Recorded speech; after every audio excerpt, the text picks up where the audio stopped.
So this is our steering gear pump number 1. I'm going to simulate if the oil level on the hydraulic tank become low,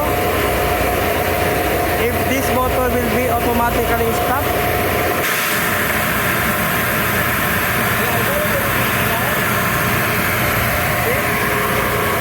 Even the oil level is low, the pump is never stopping. So we are going to simulate the phase failure by removing the fuses. 17, 18, 19, 1, 17, 18, 19. As you can see, even there is a phase failure, the motor never stopped. A few seconds, the motor will be stopped. So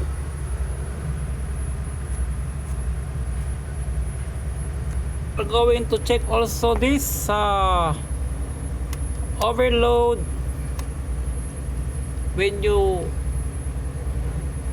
check this one and test, you must need to slide down this mechanism. But to check if the motor will be deactivated, you must need to put this back. Okay, and this will be illuminated. Working properly, the phase failure will automatically shut off the motor. You will put this in local.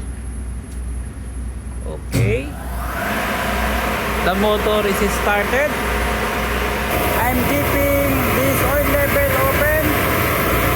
Remove. The motor keep running. I'm going to simulate the overload relay to be activated. So the 95 and 96 contact will be open when this is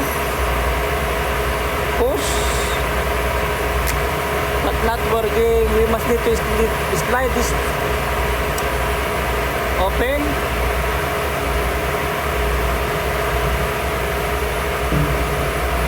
But the motor never stopped. We try to pause this test. The motor never stopped for overload. See?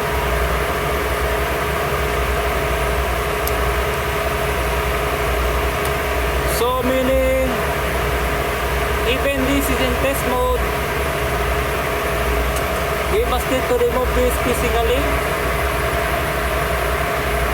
Now I'm going to remove this. The 95 and 96 is already removed, but the motor not stopped. So the way for me to stop the motor is the picture of our phase failure. This one. We try to remove the terminal number 18. This one.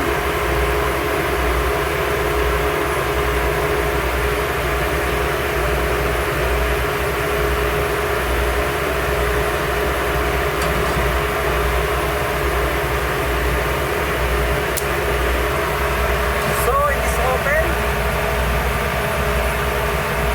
The motor never stopped.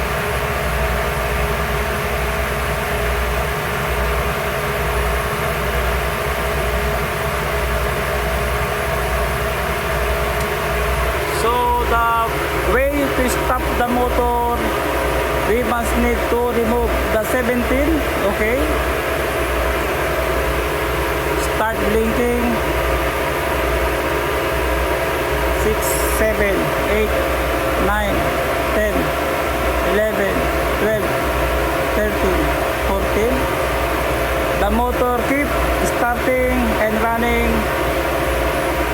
I'm going to remove the 18 fuses here. See, 2 phase now is removed. the line 1, line 2, and line 3.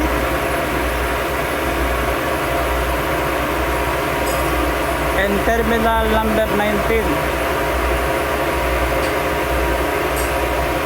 Now I have 3. Line 1, line 2, line 3 removed.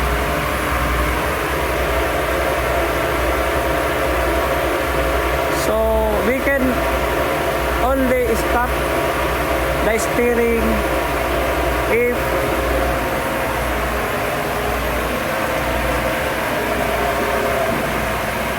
this switch in remote control. Yep.